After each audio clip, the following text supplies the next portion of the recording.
Welcome back, everybody, to Two Guys and a Stack of Comics. My name is Reed. Along with me is Mike. We've got our special guest, Lauren, who is going to help talk all things Fantastic Four with us. We want to talk about the cinematic legacy of the Fantastic Four. First part, we talked about a lot about their comic legacy, but all three of us, I think, are in a weird place. And we believe those early 2000s films, I think especially the first one, are some of the most underrated or maybe overly criticized superhero films that have ever existed. So I think to preface it, 100% there are flaws in those movies. Some of the CGI is not what it should be. There's some creative decisions that seem to be driven by budget, where maybe they couldn't bring a faithful Galactus, and so we kind of got a storm cloud. So we're not here to excuse any of those things that don't really fit. However, I think for the time and place that those were made, really, really good adaptations that captured the characters. So I'll kick it to you guys first. We'll tackle the first movie, and then I think maybe go through the Rise of the Silver Surfer one. When you think back to those films, if you kind of go back to where we were, this is pre-MCU, or 4 or 5 years before Iron Man comes out. I think the first one was, 2005, if I'm correct on that, was the first one. So right around the time the Dark Knight trilogy kind of changed the game a little bit that summer. But you get these movies. We hadn't seen a ton of Marvel. There had been the Raimi films, Daredevil with Ben Affleck, which we probably won't talk much about. But we finally get a foray into the Fantastic Four at this point. What were your guys' thoughts when you first saw those movies, and how do you feel they hold up almost 20 years later? Lauren, you go first. I just remember when that movie first came out, it was the Fantastic Four.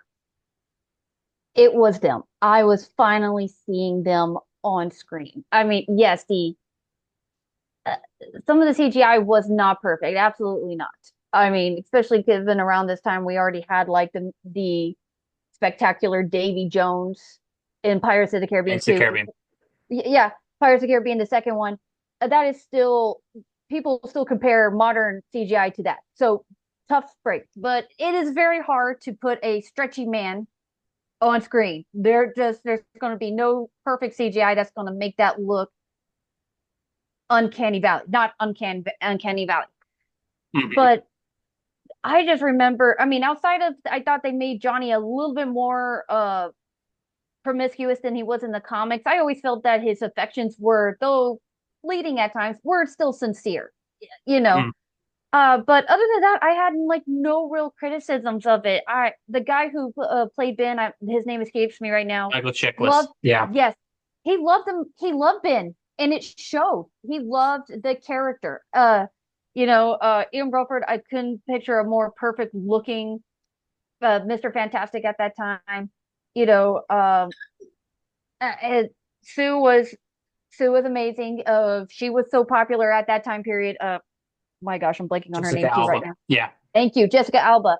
She was at her peak of her career at that time, so it was only perfect. I mean, the casting was so well done, and the adventure was there, the fun was there. They even slipped in the it's clobbering time, Mhm. unapologetically.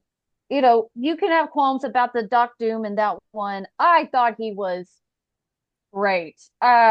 Not the origin story I preferred. I still prefer the original origin story where he is both a dark wizard and a scientist, and his hatred with Reed goes back to college years and stuff like that. More than just Sue. Now, Sue has been a complication, not regularly, but she has been. Yeah. More than just the kind of love triangle that this movie made it out to be. But I thought I worked for the movie. And the actor, he was just so evil. You love to hate him, but by the end of the movie, it was, and that's the part about it. So I just remember thinking, this is it. They've done it.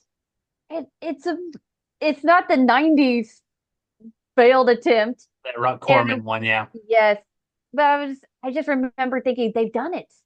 This is a not to be corny, but this is fantastic. Yeah, For all its flaws, they've done it. Like, I how about you? I had so much fun watching that movie. I've probably seen it about 25 times. I'll still put it on once in a while, along with the old Daredevil movies. I'll watch them every once in a while. My And, brother loves the old Daredevil movies. yeah, He and that's he loves them. Hey, that director's cut of the Affleck Daredevil is pretty good, man. That's It's what Yeah. he tells me. I will watch it with him, but he keeps telling me director's cut. So, for, and everyone will say, well, for its time. Yeah, for its time. And yeah, the CGC, but the storytelling is what really, and the performances is what really drove that movie. Us comic book fans back in that day were more than willing to take a leap of faith for whatever special effects you could Mhm. manage and muster for the time, and just run with it. As long as the story was good and the performances were good, we're on board with it. And this movie delivered that. Everyone likes to pick on it 20 years later, but it still holds up. Like I said, I've watched it, a couple dozen times at least, and I'll still like it even after all the advances of CGI. I can go back to it, and yeah, my mind might tick off a little bit, like, "Ooh, that's kind of cringy CGI," but I will quickly erase it because the performances are good, the storytelling's good, and it's a fun movie to watch. And I think we've kind of gotten lost in the weeds when you think about it, for all the blessing of technology and CGI that we can do these days. They they were pioneering some techniques on those films and in the Spider-Man ones too after the turn of the century, Mhm. and they really pulled it off. You can say, well, this and that, and him and Ha and whataboutism, if they were to make that movie today. Um, and this is kind of what worries me about the coming movie is, yeah, they can make that movie today, but will they? Because that movie was really good. And Mhm. millions of people love that movie all over the world. If you ever watch the special features at the end of the DVD, it shows them going to Japan. Have you seen that, Lauren? They I go to Japan, they go to Australia, and they follow the actors around when they do their little interviews, and it's so fun to watch. They show them loading on the plane to go on this world tour to promote the movie, and they've got all the actors there, and it's just really, yeah, it was a big deal. And it was a big deal because it was a new superhero movie. It was a big deal because it was really well written and well portrayed, and it was fun. And that's what superhero movies should be. Yeah, I think the weirdest thing about those movies is maybe I have a blind spot. I still don't get it when I watch them, the criticism they get. I can watch it agreed. with the most critical, especially the first one. The second one, I see some of the flaws. But what I think superhero movies used to do, they weren't making these with a cinematic universe in mind.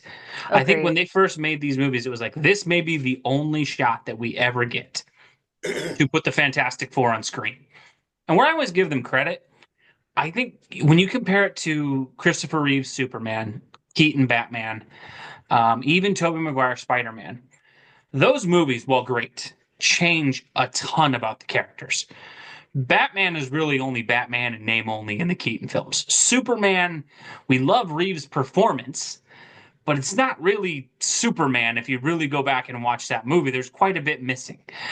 Even Spider Man, while I love Toby, there's a little bit missing.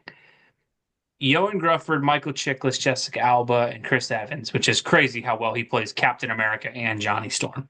Oh yes. All of them, I think it was the first time I was in a theater, like, this feels like the character from the page, Hmm. portrayed as accurately as I've ever seen it.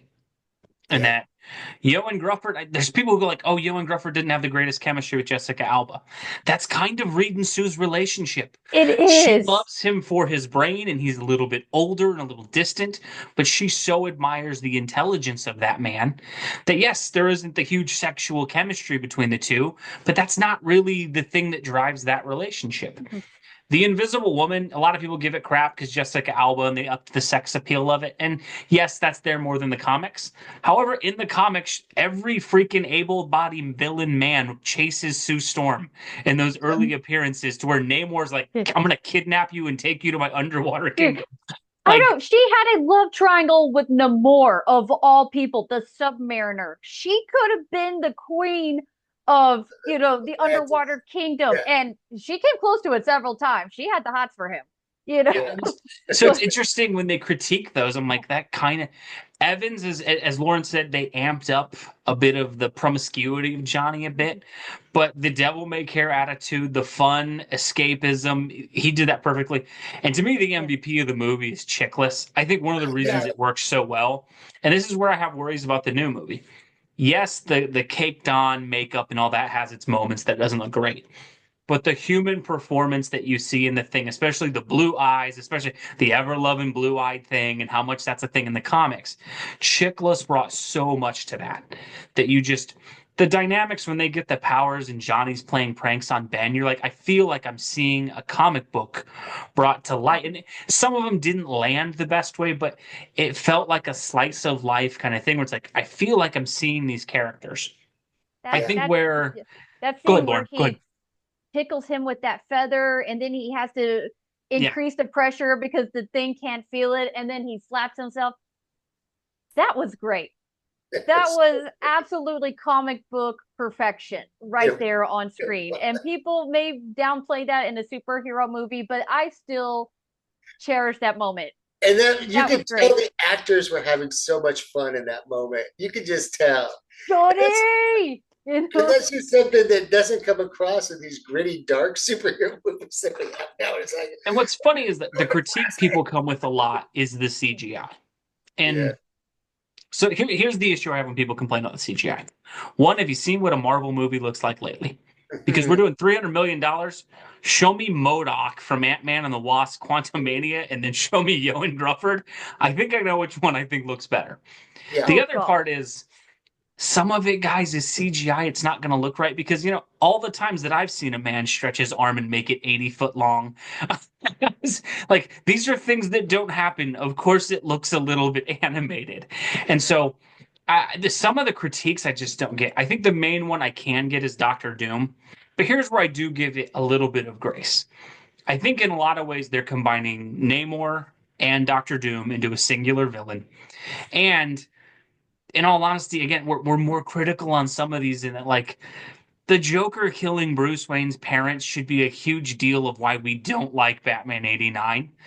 Lex Luthor being some land baron who's like swindling people out of money instead of a megalom should be a huge complaint against Superman.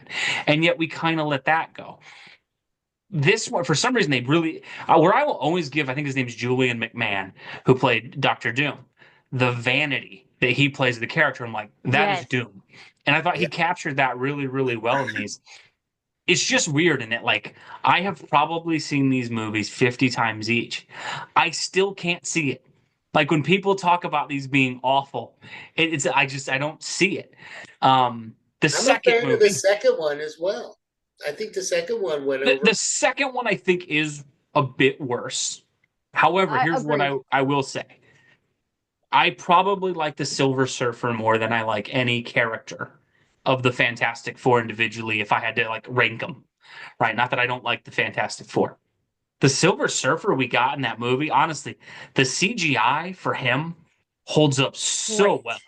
That So chase good. scene with Johnny and him in New York and where they go around the Right. world and like you show me that now, honestly, I think that looks better than 90% of what we get out of comic book films now. And it's just, yes, there's Galactus, and I get it. Like I get the complaints with Galactus. But I thought the Silver Surfer to me is almost pitch perfect in that Agreed. second film. I think that stands up really, really well. For the second one, do you guys see more flaws in that one? Did that feel like an underwhelming sequel to it, or how do you guys feel about that one in retrospect? I did personally. I remember when I saw it, I didn't get the same, oh, they nailed it like the first movie. I didn't. Um, I felt like some of the characters or the actors themselves were a little bit disconnected, especially from Jessica Alba, but I heard she was going through a really tough time at that time. And I think she got a lot of flack for the first movie, which I thought was unjust.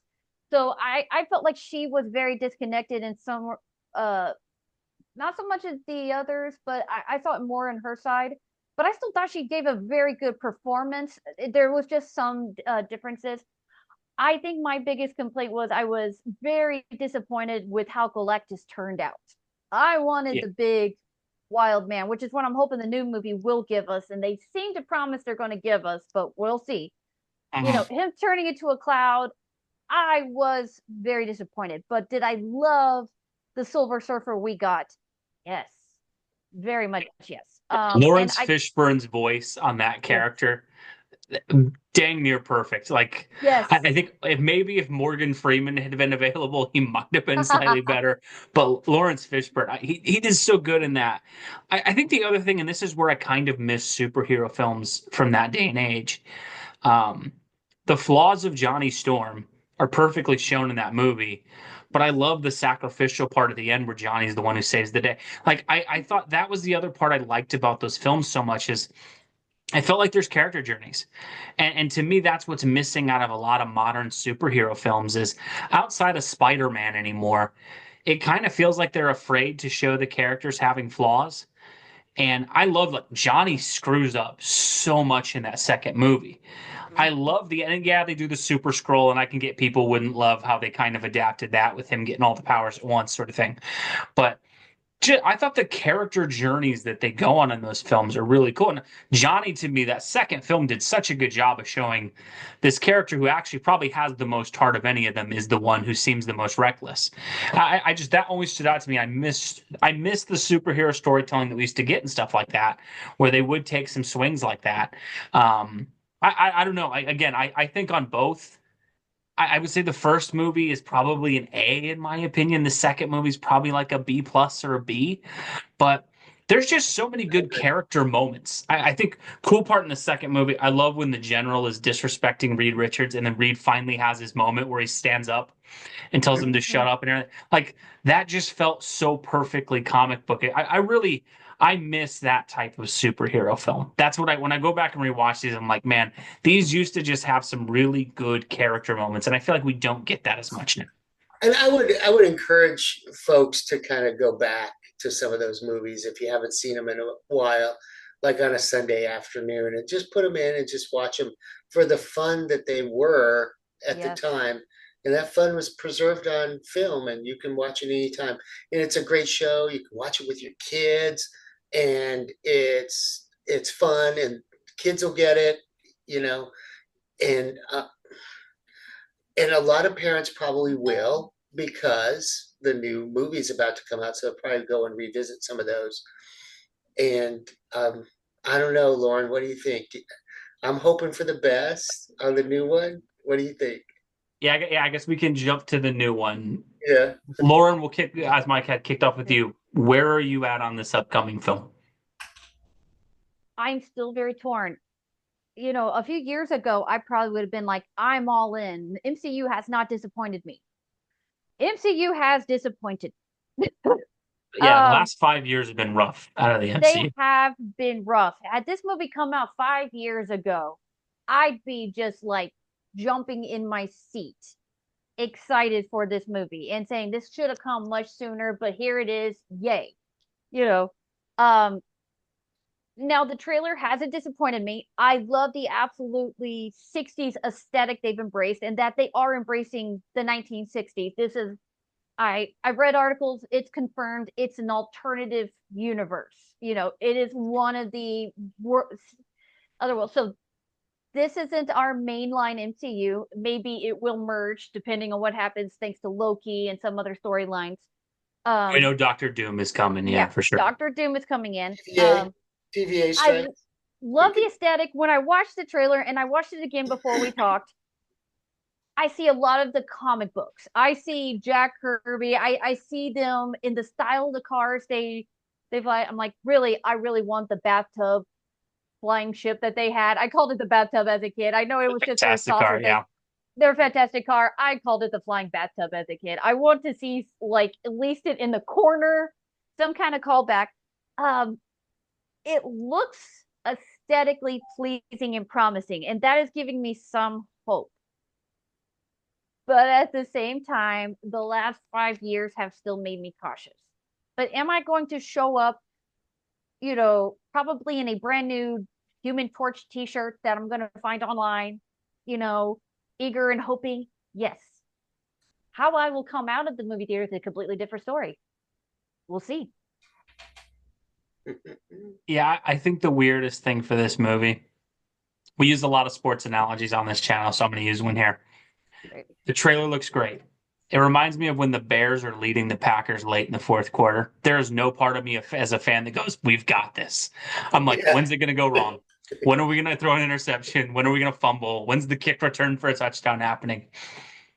I think the trailer looked great, but everything I hear about the movie worries me. And that I know, as a Silver Surfer fan, I know we have no Norin Rad, and I know they can't keep Yeah. hiding that. And at some point, much like the Bears failing against the Packers, that is going to rear its head, and he's not going to be there, and it's going to be Shalabal instead. I think the other thing is where I don't trust Marvel anymore, and I think I've seen some of these interviews and things on it. They've talked about how they want to make Johnny Storm less callous. They want to make him less of a womanizer. They want to make him more cognizant of people's feelings. One, I think that's a really negative reading of Johnny Storm. And if that's all you took from reading Johnny Storm from the comic books, I seriously wonder what the heck you're reading. Agreed. Two, even if you don't like that, one, the MCU was kind of built on a calloused, womanizing character in Tony Stark, who sort of evolved over time. Thank you. And it's weird. Johnny Storm, it's kind of like Stan and Jack gave him character flaws so that there could be like, a character journey or something like that. And if we're going to ignore all of that and just make Johnny the ideal, what is the, modern man that people like kind of thing who's politically correct and never offends anybody, and that's not the character anymore. That's not And it's Johnny. not interesting writing. I think that's the thing is when I hear some of these people talk about, well, we need to address Sue's role within the team, and we need to address Reed's arrogance, and we need to address Johnny's womanizing and Ben's anger. It's like, did you read the Fantastic Four? That's what makes them work. And here's the issue I have with it more than anything when I hear people talk about that kind of stuff. Marvel was built on flawed characters. Honestly, it's why they surpassed DC. When you go Yes. back and read these characters, the reason they got the legions of fans that they did, Spider-Man was kind of arrogant. Peter makes a mistake. Unlike Superman or Batman, where tragedy happened, his arrogance and his wantingness to get even causes his origin story. The Fantastic Four so often Reed's inability to get past the test tubes and Johnny's arrogance causes the issues. That's what makes these characters work. It's why Marvel is so successful. It's like, I hate saying that as a DC fan, but why Marvel connected with so many readers was that they layered all of their characters with character flaws that made people connect to them. And DC really didn't catch up into that until the 80s when they started kind of layering that into their characters. When I hear the director and the people talk about the Fantastic Four, it's like it almost seems like you guys don't know why these characters ever worked. If you're trying to make like, I want Reed and Sue's relationship to be the ideal, healthy marriage, it's not what it is. Like, It's never been. and again, they don't have a bad marriage, but they have a kind of tempestuous relationship that's a Look little at the rocky. Civil War line. They were on opposite ends in the Civil War. And what did Sue do? She made him dinner. She supported him. They had a night together. And then she left. Not him, but she left and took Johnny, and they went to Captain America's side. Wasn't that she didn't love him, was it? But just that they've always had a complicated relationship, and she's always known him too well, better than he knows himself. She knows He always knew him better than he did. And that was built into the character, I think, from the very beginning, which is just so well done. I think that if you Marvel homogenize some of these properties now that they're under the DC umbrella or the Marvel umbrella. The Disney umbrella, yeah. Yeah, the Marvel Disney umbrella. I think there's a real chance that you're going to come out with something less than. But this is where I'm always hopeful. I really think that if the audience is kind of tired of that homogenized version and or the too dark version, And I think eventually they'll find their way back to the fun version, which is the original version, which everybody liked, which is why they're so popular. And they'll see that they'll sell more tickets that way. That's what I think. You're right, Hope Mike. so. I think where I hope Fantastic Four, and again, like Lauren said, I will be one of the first ones there to go see the movie when it comes out. I love the characters. I will always hope that it's good. We should all go together. For sure. I'm down. If- I'm down. You want to hang out with Jackson and the other teenagers too? Because I know they want to see it. I don't mind. I don't mind. They make Okay. it fun. Okay. I do hope, like you said, Mike, it's probably too late for this one if they messed it up. But where I do think where we've seen Marvel kind of fail, I think is the fact that they don't write flawed characters anymore. Like, it's not that Captain Marvel is a horrible actress, the one who plays her, or that the things are bad. They don't want the character to mess up. They want the character to almost be like perfect. And that's the whole reason the MCU worked. Tony Stark's fatal flaw of his arrogance and his impulsiveness. And while Yes. he got better, that was the through line from 2008 to 2019 that Tony just can't stop himself Yes. until he, at the end, fully realizes his mistakes. The Hulk struggling with anger, Thor having a little bit of arrogance and pride. Like, we loved the MCU because it was this collection of kind of broken people who had these great flaws, but they also had these heroic tendencies that overshadowed those flaws. If they try to clean up the Fantastic Four and remove that, I think you're going to create a movie that nobody likes.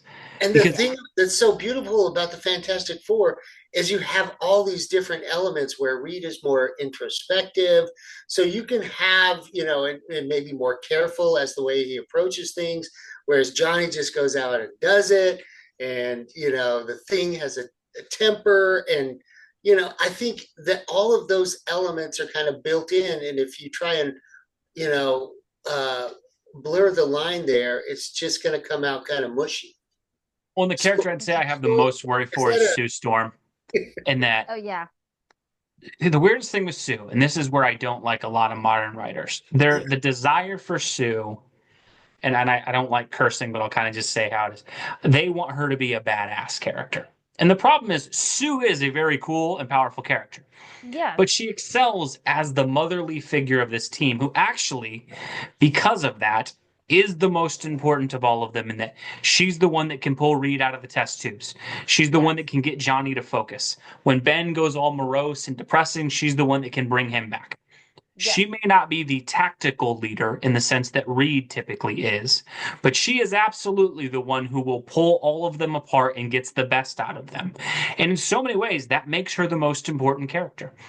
Mhm. I feel like we're in an area now where they're like, that doesn't matter. That's kind of stupid. We shouldn't have that. What can she do that makes her like kick ass? And it's like, I really wish we'd get away from that tendency because, yes, that could be Captain Marvel. But like, I worry with Sue in that. That's got to be the element of that character where, yes, she can be powerful. She can kick butt. But the heart of the character is her ability to actually have the strength that in this crazy world keep everybody organized. And that's what I worry they're going to sacrifice. And I think that's such a huge loss if you take that away from that character. I do have one hope. I just recently watched a video by Cosmic Wonder as he covered a very recent article. I think that his video is only like 2 days old. They actually discussed they are going to have Sue pregnant in this movie. Now, whether she gives birth or not, I don't know. And hopefully this is Franklin. Maybe this is, I think there was an even speculation that maybe this is one reason why Galactus is coming to devour Earth. Maybe he wants Franklin as well, who he could Interesting through probably live off of. So I do appreciate that they are, at least on the surface, going to be embracing the motherly side of Sue, which is a very key element of Sue Storm. So I hope so that they don't, and yet I hope that they don't focus on that entirely either. But I do hope that in this, they are going to be embracing the more maternal and very feminine side of Sue Storm. We'll see how that translates. But according to that article that he was covering, which it seemed to be a reliable source, I don't remember where it came from now. Sue is supposed to be pregnant at some point in the movie, and I think, but it hasn't been confirmed which child it will be. But if it sticks to canon, this should be Franklin. That was her first child. Hopefully, it would be really cool to see a superhero movie actually explore. Which could be another way that. they're tying, because he is, not only does he have his the radiation exposure, thanks to his parents, he's a mutant, which Yeah. he is the mutant in so many ways. So this could be another connection that they're working on. And so I don't have a Interesting. post to that, but we'll see where it goes and how it translates, or if they're going to make her just have him and then just kind of disregard him. I hope not. But again, it's like, okay, this is a chance that they could embrace that side and show more of that with the grown men in her life, and which she has to do. The other thing with that leads me to think that, they did all they could with the Avengers. And that maybe the Fantastic Four will be the foundation for the next several chapters of Marvel movies. No, especially with Doctor Doom coming, I would say this seems like this has got to be the most important Marvel movie. And that Agreed. if you're going to have Doom be the main guy for the next two, especially if they're interpreting the Secret Wars from the 2015 thing, that is all Reed versus Doom. And so they're going to have to try to nail that. It'll be interesting to see. Let us know what you guys think down below. What do you think about the past of the Fantastic Four? We didn't even talk about the 2014 one. I think it's probably just best that we don't, and that there's really nothing good waiting there. But let us know. What do you guys think below? What did you think about the original versions of these films in the early 2000s? And what are your hopes or worries for the Fantastic Four coming out this summer? As always, folks, thank you so much for watching. God bless you. We'll catch you in our next video, folks. Thanks, everybody.